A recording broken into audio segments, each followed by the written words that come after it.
What's up, guys? So, the $1,000,000 question: is it possible to build a significant amount of new muscle while simultaneously reducing a significant amount of body fat? Are you ready?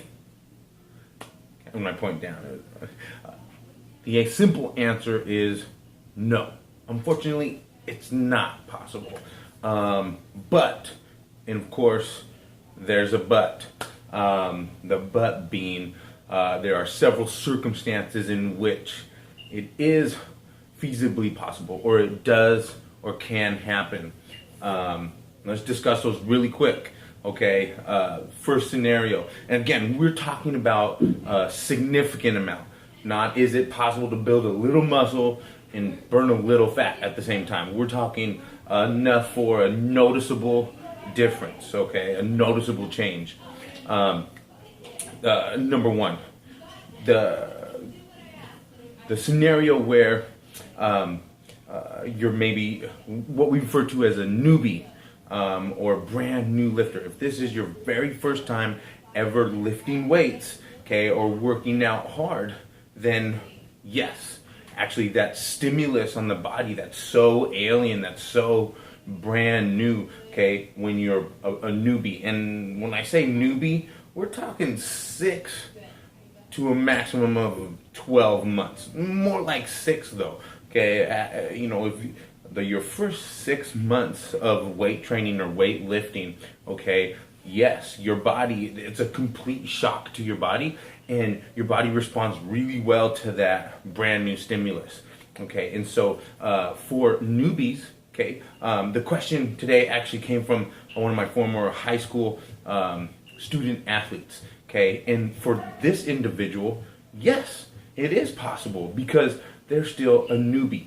If you're an experienced lifter or you've been lifting weights for a couple years, no, okay? Like the answer pretty much is no. Again, there are a few buts, and we're going to talk about how to sort of have a protocol where you could do or get both results, not maximizing, but how you can approach a year-long protocol, if you will, to continuously to build muscle and burn fat sort of at the same time.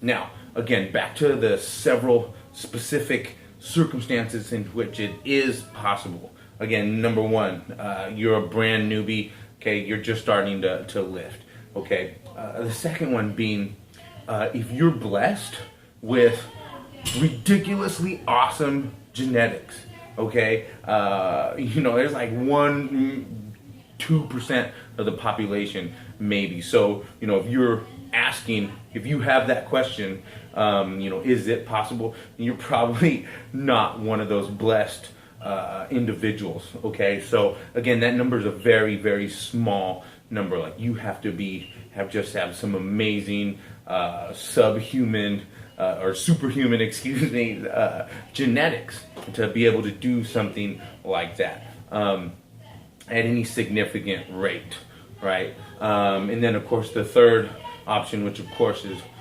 never recommended, would be somebody who's taking steroids. Those are the only 3 options or circumstances that somebody could gain a significant amount of new lean muscle while simultaneously burning a significant amount of fat, okay?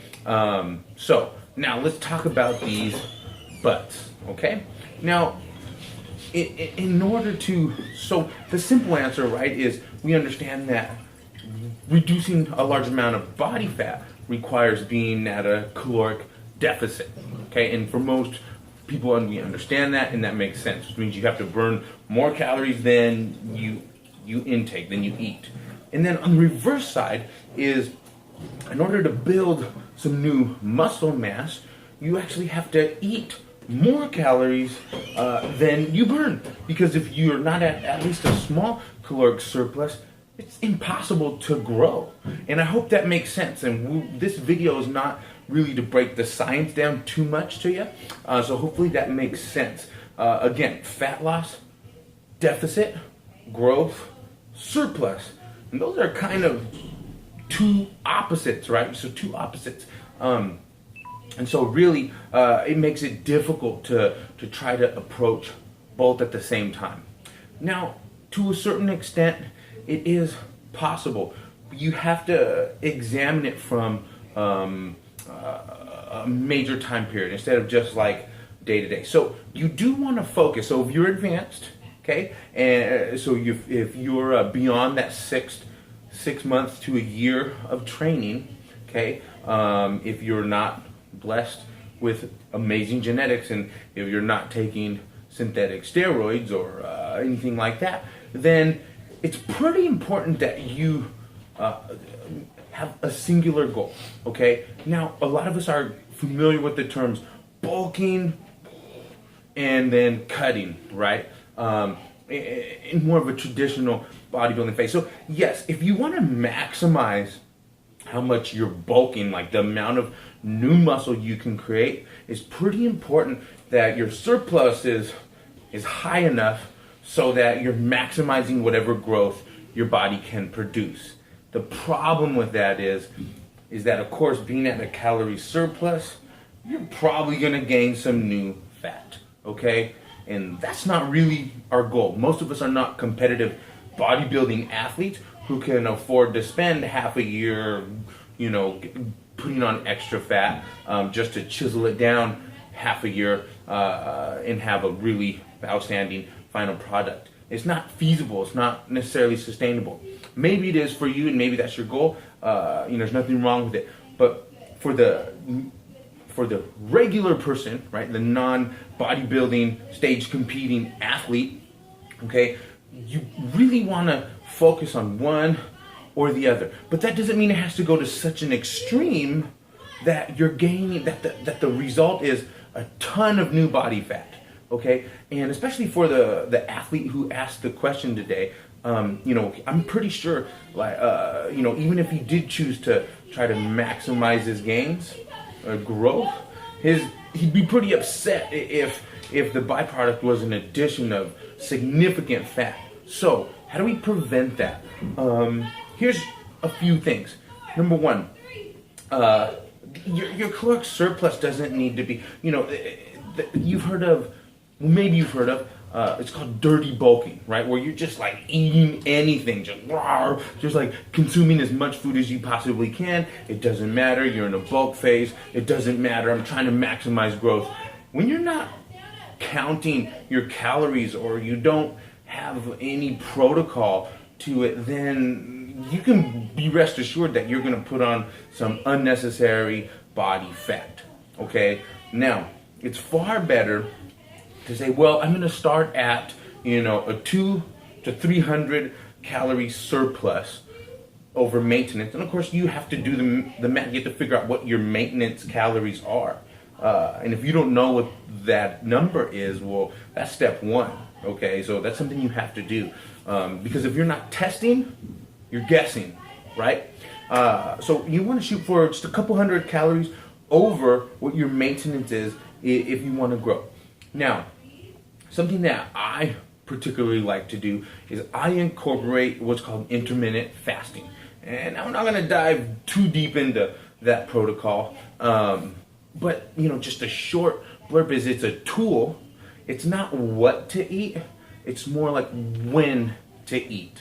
Okay? And it's just a tool that really helps me and a lot of my clients keep our body fat percentage low, okay, while we still consume the amount of calories that we might need to help encourage or promote some new growth, okay? And muscle is important, okay? So, because even becoming super lean, you want to have a good final product, like being extremely skinny without having any muscle definition or, that's not, for most people, is not ideal.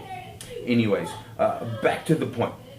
So, what I'm getting at is, yes, if you're advanced or if you're not in one of those three special circumstances, you probably want to approach either focusing on growing or focusing on cutting, okay, body fat. But that doesn't mean you have to do it severe and extreme, okay? You don't have to approach bulking so high that you add a ton of body fat And then you don't have to approach cutting so hard that you lose a ton of muscle mass while you're burning fat, because that can happen. That actually happens quite often.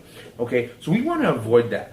One protocol that I recommend and use myself is I do what's called like mini bulks, mini cuts, right? So like if you know, I look in the mirror and I feel like my size has gotten a little bit smaller. Hi, Macon. You can go ahead and come. Then, you know, I'm going to say, you know what, for the next couple weeks, I'm going to focus on, and this can last from 2 weeks to 4 weeks or 6 weeks. It just depends, okay? I'm going to focus on maybe building some new muscle mass. Now, the byproduct of that is really having an excess of body fat, and there is no evidence of the six-pack. And then it's like, okay, it's time to start reducing. So when I refer to these mini bulks, mini cuts, okay, like I said, it's, you know, it really depends on where I'm at that time, okay? I'm not dedicating 6 months to bulking or growing, and I'm not dedicating a severe influx of calories to achieve maximizing bulk. Now, I know that I'm not going to grow as much as I possibly could if I had more calories, but that's okay with me, because my goal is to be as lean and as big and strong as possible year round. Okay, I hope that makes sense to you.